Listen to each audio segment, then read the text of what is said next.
Hello and welcome to this cryptocurrency technical analysis where we are going to be going into the Bitcoin chart here and going over the really important question of, is Bitcoin about to breach $50,000 or could we be seeing another fake out on the Bitcoin chart to bring us down to lower prices? So with the order of proceedings is we're going to start off with Bitcoin and then I want to cover Ethereum USD. Wow, ladies and gentlemen, the video yesterday was really well received. And off the back of that video, we had about 200 direct messages over on Instagram of so many questions. Really good questions. I did like them, but we had received the same question a lot. So I have to cover Ethereum USD in this video. It was so highly requested. So yeah, that's what we'll be going through. I want to start off here with the Bitcoin chart for the first probably 5-10 minutes, and then we'll go over to Ethereum at the end of the video to basically cover the question that everybody's asking right now. So that's the order of proceedings: Bitcoin and then Ethereum. So hope that you thoroughly enjoy, and let's start off here then with Bitcoin.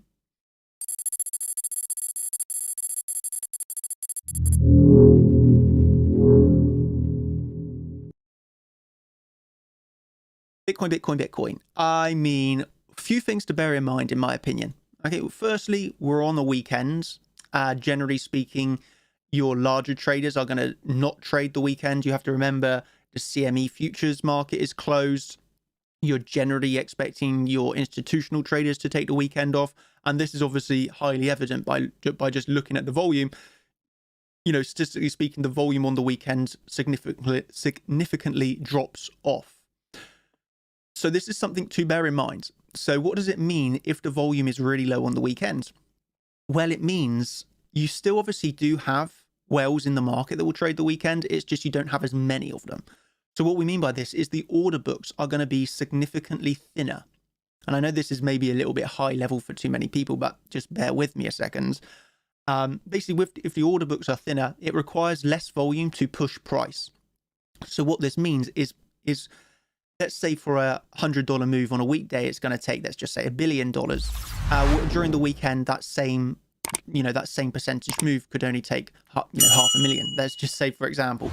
So you can basically, what we're saying here is on the weekend, it requires less money to move price. So there's obviously a few things to bear in mind with your thin order books, and that is you have a higher chance of a higher percentage move, but then you also have a higher percentage move of that being a fake out.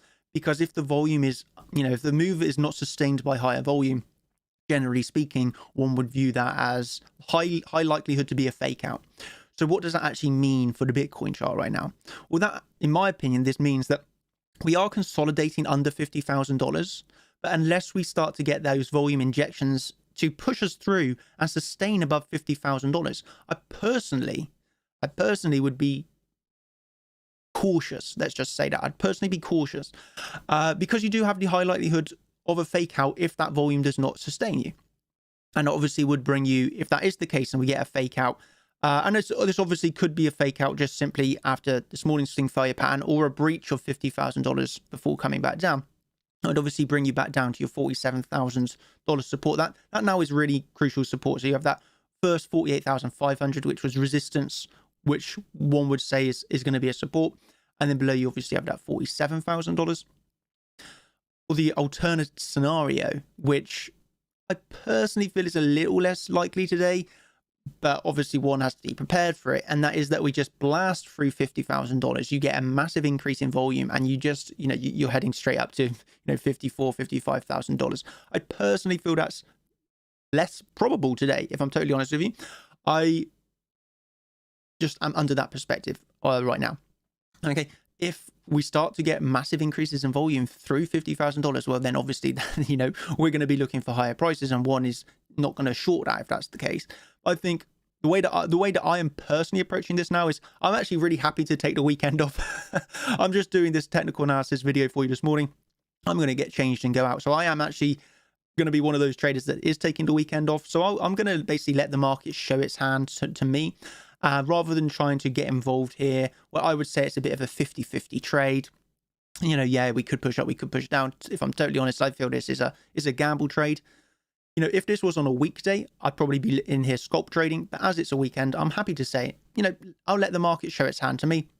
I'll get involved again when I get home tonight is when I'll trade this again, and then it will either still see this consolidation going on, or we'll either see the consolidation going on, which is in our current mini range, which is obviously just really simply on a lower term time frame here. You've obviously got your range high, or you can see we got that swing failure pattern, got the range low there.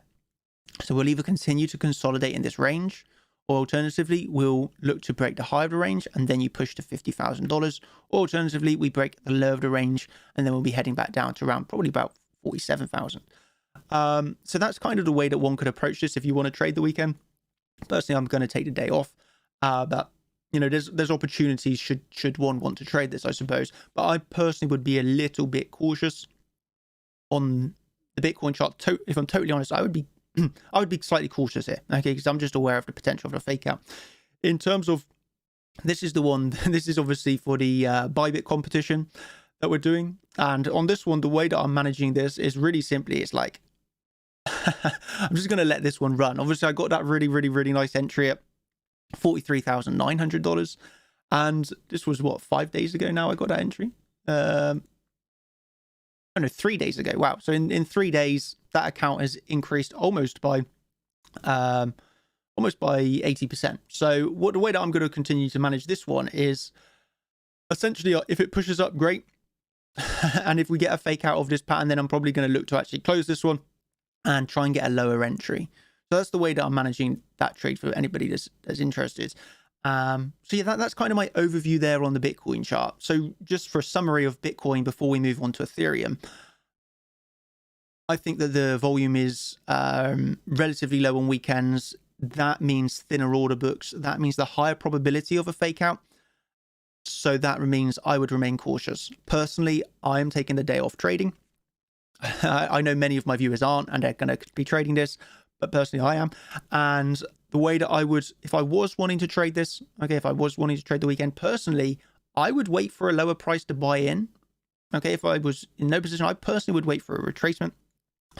Or alternatively, you're going to have to see that volume increase through $50,000. And that is going to require a slight bit of skill, let's be totally honest there. But that obviously does provide a play. So yeah, my perspective on the Bitcoin chart here is very neutral. Obviously, my accounts are in swing longs, but I just do not want to buy here. I'd play it slightly more cautious and say, give me a bigger retracement and I will come back to my computer and buy, but if not, I'm not going to be trading this today. So that's kind of my perspective. Hopefully it's given you a bit of insights of how you can look to trade this, what to be aware of, and those key, clearly 50,000, just psychological 50,000 is your big resistance right now. You break that, well, if you break 50,000 with a volume increase, yeah, you can see another $3,000-$4,000 increase very quickly. Alternatively, you can just continue to consolidate here. If you start to lose your first low here, then you can obviously look back down towards your bigger support levels of the current range that you are in. So yeah, I feel that this is very neutral and one can approach this in a relatively easy way today. But yeah, then I want to cover Ethereum. So Ethereum yesterday was like, I had so many questions on ETH. It was absolutely crazy. It really was. Yeah, before I cover Ethereum, I just want to make you aware that although I'm taking the day off, I will be back tonight. So this is obviously for the Champions live stream. So in the Champions live stream, which is in, well, it's 11:30 now. I do these at 7:30 at night. If you are looking for, basically in the Champions live stream, what I do is I delete all of my technical analysis. So I will start my chart from scratch, delete everything, build up all of my technical analysis, and then from you watching me and learning basically from me doing my technical analysis, I'll end with a plan. That plan will include basically a setup. This is obviously the one that we done last week, which was ending recognizing for a long position. We kind of go over where is a nice entry based off of the support that we have. So if you're interested in that, that's another live stream that I got tonight for the Champions, where I will be going over my next trading plan for Bitcoin. So if you're interested in that, that's what I got going on tonight, where I'll obviously be back again.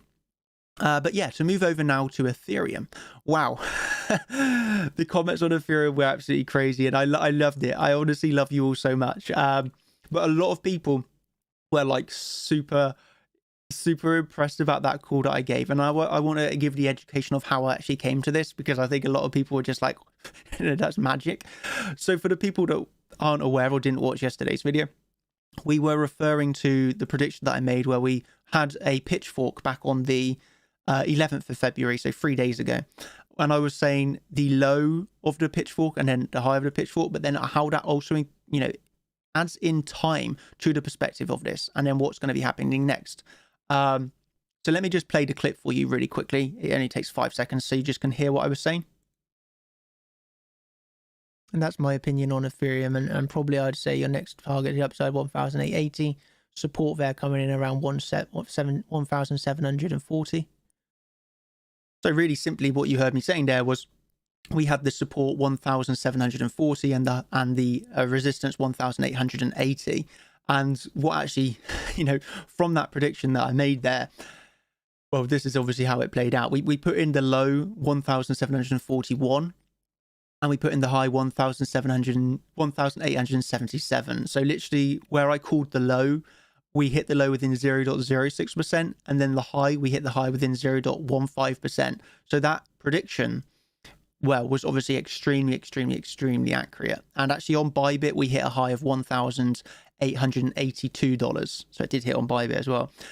But a lot of people were like, wow, that prediction was absolutely insane. How you called the low and the high of Ethereum before it happened. How did you do that? And I recognized, yeah, that's a brilliant question. And this is why I was spammed so highly with it.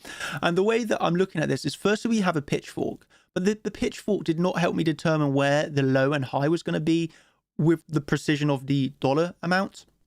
The way that I was approaching this was actually, as I kind of answered this in the champions section yesterday, it's actually to do with Fibonacci time. So Fibonacci time is a really useful tool that helps you determine your entries and exits of the market. So really what Fibonacci time is going to give you is, like many people, they're going to be like, maybe they're bullish on Ethereum, but imagine that they longed too early. So you could have been in the, you could have longed here on Ethereum and then got stopped out here. And then, yeah, you got the direction right, which was a move up. But if you long too early, you get stopped out before the move happens. Okay, so Fibonacci time is basically to aid you in getting a entry, not entering and then getting stopped out and then seeing yourself like, oh, wow, I got the direction right, but I entered too early. And so Fibonacci time is looking at the correlations between moves. So if you've got like A, B, C, D patterns, then what you're looking for is the length of A to be mimicked to C, and A, B, C, D patterns, A, B. Let's just draw this out really quickly. Okay, so you're going to be looking for the length of your B to be in correlation with the length of your CD. So AB equals CD. Sorry, these letters sometimes confuse me even. So yeah, that's basically the way that you're looking at this. So if you're looking for your retracement here before a move to the upside, then you're going to be looking at your correlations between the low of the pitchfork and where it hit the medium line. And that's how I was able to determine in terms of time to give me the low there of 1,740 based off the correlation that I previously seen within the ABCD. And that's how I was able to get basically the high correct. It's basically looking at your patterns and then the correlations between those moves. Really, it's not actually that difficult, but it's obviously extremely useful because it's going to save you time and time again, like entering moves too early only to get stopped out. And then you're going to be saying to yourself like, oh man, I actually got the direction right. And if I didn't have such a tight stop loss, well, the time aspect is obviously to aid you recognizing when, not only when where price is likely to go, and that was obviously by the pitchfork, we were able to determine the exact low of the move, but then also determining the exact high of the move. Well, that's why we use Fibonacci time, to give you that time and price coming together. And when you have time and price coming together, well, that's when you can do predictions like that, literally with the low within 0.6%, high within 0.15%, Fibonacci time. I've said it time and time again. Like this guy says, Ethereum literally reversed where Daniel said, where he thought it was going to be. Another amazing call. How did I make that call? It was using Fibonacci time, and honestly, it's one of my favorite tools. I absolutely love Fibonacci time. Obviously, it's more helpful when you're going sideways in these corrective pieces, and that's what Ethereum has been doing. It's been going sideways, hasn't it? So, yeah, that's what basically what I bring to your attention. And to be fair, looking at Ethereum still here, we know we still actually have this grinding of the lower of the pitchfork. So Ethereum, I mean, yeah, it's actually holding support really well. And, we have not really lost the low of the pitchfork here. So we kind of went down through it yesterday where we were speaking about this and then the potential of 1,740 again. But really, we come back above and it's just been grinding up, the same as Bitcoin. I would have been happy to, add to my long positions if we got lower. Didn't actually get lower and it's pushed up again. So naturally, that's going to affect Ethereum USD. So yeah, going back to Ethereum to give you a summary of Ethereum. That's basically how I was able to predict the lows and highs using fib time and the pitchfork. And then in terms of, well, your next, your resistance is still exactly the same, 1880 here on Ethereum. And your support, in my opinion, is still 1740. And you have a very choppy range between this. It's a pretty choppy range between it. It's not offering the best trades. Like I say on Bitcoin, yeah, you can jump in and trade Bitcoin right now. You can jump in and trade Ethereum right now. But a way that I like to do is I like to remain patient. And yes, by remaining patient, you are going to miss some moves. That's just the thing. If you're deciding to stay out of the market and waiting for a really, really nice trade, sometimes, 100% you are going to miss moves. But what you're going to do by remaining patient, by remaining for high probability setups, you're going to take a lot less losses and you're going to be preserving your capital. And if you are a trader that is in this for the long term, which I hope my viewers are, then you got to remind yourself there is an opportunity every single day in trading. So you got to hold yourself back from taking really low probability trades. Yes, you can get winning trades when they're low probabilities, and one could say maybe it's a bit of luck. But if you want to sustain yourself over the long term and you want consistency over time, then you got to take those high probability trades. You got to wait for those really good setups. And yes, maybe you miss a few setups, but then when you get that one really nice trade and it pays like a year's worth of wages, it pays your missing trades. That's my perspective. I'd prefer to take one really, really, really nice trade that pays really well, and then essentially miss out on some of the choppy action. And then I'm okay with that, to be honest with you. But yeah, there we go then. So that is my summary of the Bitcoin chart. That's my summary of the Ethereum chart. Still basically within the pitchfork. Nothing's changed on this. So I'll give you the pivots one more time. That's the pivot low on the 7th of Feb. That's the pivot high on the 9th of Feb. And that's the pivot low then again on the 10th. That's the pitchfork that I really like. So yeah, that's basically still how I would manage Ethereum trades. That's how I would approach Bitcoin if I was interested in trading this anymore today. But I'm going to head out now and I'll be back tonight for the Champions live stream. Should you be interested in knowing my next Bitcoin trading plan, where we'll start that chart with scratch, giving you the education and then giving you a little setup at the end. And I suppose if you want to learn about things like Fibonacci time, how to draw your pitchforks, why you use shift over original, for example, then that's education that we also give over at chartchampions.com, should you be interested. If you are interested in that, you can go and study all the material now, and I'll see you in the live stream tonight. If you're not here, if you're not interested and you're just here for the free stuff, then it's absolutely fine. And I hope everybody has a brilliant Valentine's Day. Spend it with your loved ones, at least I hope. Bitcoin's still going to be here tomorrow. But if you just want to trade Bitcoin, and Bitcoin is the love of your life, it really is mine, to be honest with you. But I have to take it off. So I'll see you this evening. And yeah, everyone else, have a brilliant, brilliant, brilliant day. I love you all so much. Thank you and have a good day. Bye.